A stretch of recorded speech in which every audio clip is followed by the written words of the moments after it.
ወንድሜ አሁን የምነግርህን ሚስጥር ለመስማት ዝግጁ መሆንክን እርግጠኛ ሁን።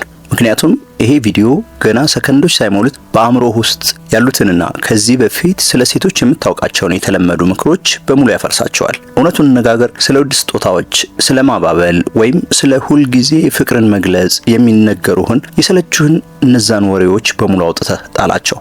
ሴቶች 99% ወንዶች ፈጽሞ ሊረዷቸው የማይችሏቸው ነገር ግን በነፍስ ንቃተ ህሊናቸው ወይም ሰብኮንሺየስ ማይንድ ውስጥ በደመነፍስ እንዲደረግላቸው በጽኑ የሚመኟቸው ስውር የሳይኮሎጂ ፍላጎቶች አሏቸው። እነዚህን ፍላጎቶች ባፋቸው በጭራሽ አይናገሯቸው። እንዲያውም አንዳንዴ ራሳቸው እንኳን በምክንያታዊ አእምሯቸው ላያውቋቸው ይችላሉ። ነገር ግን አንድ ወንድ እነዚህን ድብቅ ማህደሮች ከፍቶ ስሜታቸውን መኮርኮር ሲጀምር ያለምንም ቅድመ ሁኔታ መላ አካላቸውንና ስሜታቸውን ወደሱ ያዞራሉ። ዛሬ በዚህ ቪዲዮ የሴቶችን አእምሮ ሙሉ በሙሉ እንድትቆጣጠር የሚያስችልህን ያንን ድብቅ ስነ ልቦናዊ ቁልፍ ደረጃ በደረጃ ሰጣለሁ። ቪዲዮውን ሳታቋርጥ እስከ መጨረሻው ድረስ መመልከትህ ከዚህ በፊት የነበረህን ግንኙነት ፍጹም ማራኪ እንዲሆን ያደርገዋል። ይህ ቻናል የተለመዱ አመለካከቶች የሚቀበሩበት፣ እውነተኛ የስነ ልቦና ንቃት የሚወለድበት ታላቅ መድረክ ነው። አሁኑኑ ቪዲዮን ላይክ በማድረግ ዝግጁነትን አሳይ። አሁን ወደ መጀመሪያው ያልተለመደ ስውር ፍላጎት እንግባ። ወደ መጀመሪያው ጥልቅ ክፍል ስንገባ አብዛኛው ወንድ ፍጹም ተቃራኒውን በመስራት ህይወቱን የሚያበላሽበት ሚስጥር እናገኛለን። ብዙ ወንዶች ሴቶች የሚፈልጉት ሁሉንም ነገር እሺ የሚል የፈለጉትን ውሳኔ እንዲወስኑ የሚፈቅድላቸውን ፍጹም ታዛዥ ወንድ ይመስላቸዋል። እውነታው ግን ሴቶች ንዑስ ንቃተ ህሊናቸው ወይም ሰብኮንሺየስ ማይንድ ውስጥ በድብቅ የሚመኙት ጠንካራ መስመርና ድንበር ያለው ወንድ ነው። በስነ ልቦና ሳይንስ ውስጥ ሴቶች በተፈጥሯቸው ከአካባቢያቸው ጋር የሚስማማ ነገር ግን የራሱ መርህ ያለውና በስሜት የማይበገረውን ወንድ ይፈልጋሉ። እስኪ ይህንን ምሳሌ እንመልከት።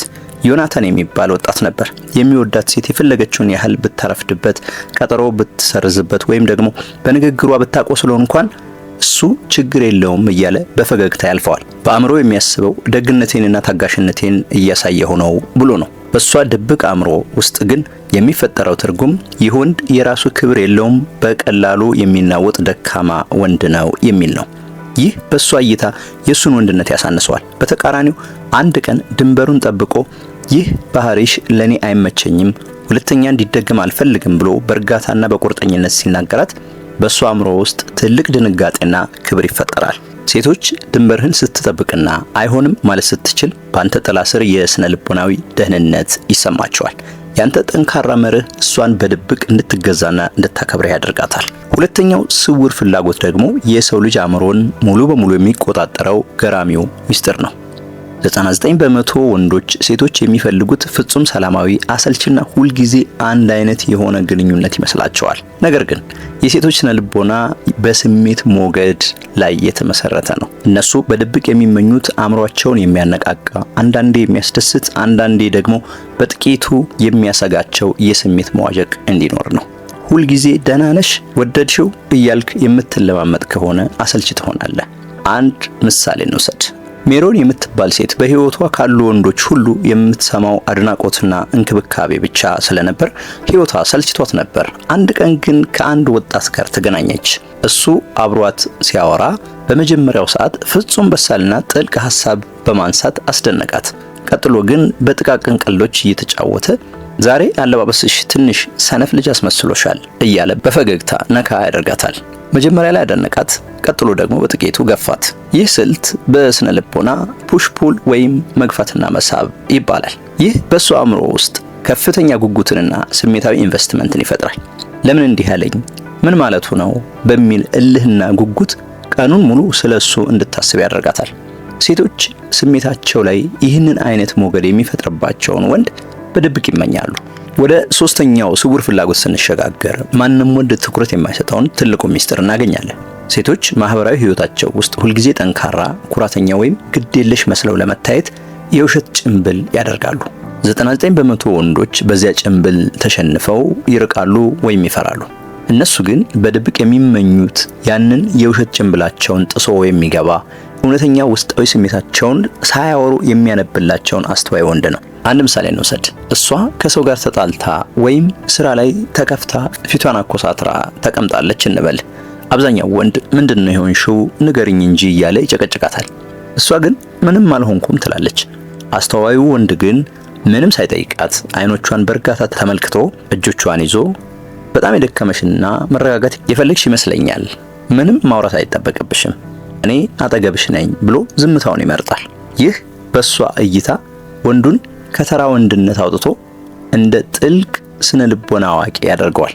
በድብቁ አእምሮዋም ይህ ሰው እኔ ሳልናገር ውስጤን ያነባል፣ በሱ ፊት መደበቅ አልችልም የሚል ፍጹም የመገዛትና የመሳብ ስሜት ይፈጥርባታል። ወደ አራተኛውና የመጨረሻው ፍጹም ድንቅ ፍላጎት ደርሰናል። 99% ወንዶች ወንድነት ማለት ሁልጊዜ ዝም ማለት፣ ስሜትን ፈጽሞ አለማሳየት ይመስላቸዋል። ነገር ግን ፍጹም ጠንካራ መሆን ስሜታዊ ድልድይ አይገነባም፣ ይልቁኑ ያርቃል። ሴቶች በድብቅ የሚመኙት ያንን ጠንካራና የማይበገረውን ወንድነቱን ሳያጣ በተገቢው ሰዓትና ሁኔታ ጥልቅ ስሜቱን፣ ህልሙንና ድክመቱን ለነሱ ብቻ የሚያጋራ ወንድ ነው። ለምሳሌ ስለ ወደፊት ህይወትህ ወይም ስለ ልጅነት ትዝታ ስታወሩ ሆን ብለህ ያጋጠመህን ትልቅ ፈተናና ያንን ፈተና እንዴት በጽናት እንዳለፍከው በዛ ውስጥ የተሰማህን ስሜት በቅንነት ስታጋራት እሷ በአእምሮዋ የምትረዳው ነገር ይህ ሰው ለሌላው የማይከፍተውን ሚስጥር ለኔ ከፍቶልኛል፣ እኔ ለሱ ልዩ ነኝ የሚል ነው። ይህ በሱ አእምሮ ውስጥ ካንተ ጋር ጥልቅ የስሜት ትስስር እንዲፈጠር ያደርጋል።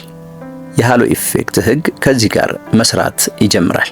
ጥንካሬህን ከቅንነትህ ጋር አጣጥመህ ስታሳያት ንዑስ ንቃተ ህሊናዋ ያንን ወንድ ለፍቅር ግንኙነት ብቁ አድርጎ ይመዘግበዋል። በአጠቃላይ ወንድሜ 99% ወንዶች የማያውቋቸውና ሴቶች በድብቅ እንዲደረግላቸው የሚመኟቸው እነዚህ 4 ስውር የስነ ልቦና ፍላጎቶች እነዚህ ናቸው። ጠንካራ ድንበር ማሳየት፣ የስሜት ሞገድ መፍጠር፣ ድብቅ ጭንብላቸውን መስበርና ጥንካሬህን ከስሜታዊ ተጋላጭነት ጋር አጣጥሞ ማሳየት። እነዚህን 4 ስነ ልቦናዊ ቁልፎች በአግባቡ ስትጠቀም የሴቱ አእምሮ ካንተ ውጭ ሌላ አማራጭ ማየት አይችልም። ሙሉ በሙሉ አንተን እንድትፈልግና እንድታከብረህ ያደርጋታል። ራስን አትደብቅ፣ ነገር ግን ጥንካሬህን በተለየ መንገድ አሳይ። ይህ ቪዲዮ የተለየ ንቃትና ድንቅ የስነ ልቦና እውቀት ከለገሰ አሁኑኑ ቪዲዮውን ላይክ ማድረጉ እንዳትረሳ። አንተስ ከነዚህ ስውር ፍላጎቶች ውስጥ የትኛው ይበልጥ አስገራሚ ሆኖ አገኘው? ሐሳብን በኮሜንት ላይ አካፍለኝ። ለዚህ ቻናል አዲስ ከሆንክ ደግሞ ሰብስክራይብ በማድረግ ይህን ታላቅ ማህበረሰብ ተቀላቀል። በሌላ ቪዲዮ እስክንገናኝ ድረስ ሰላም።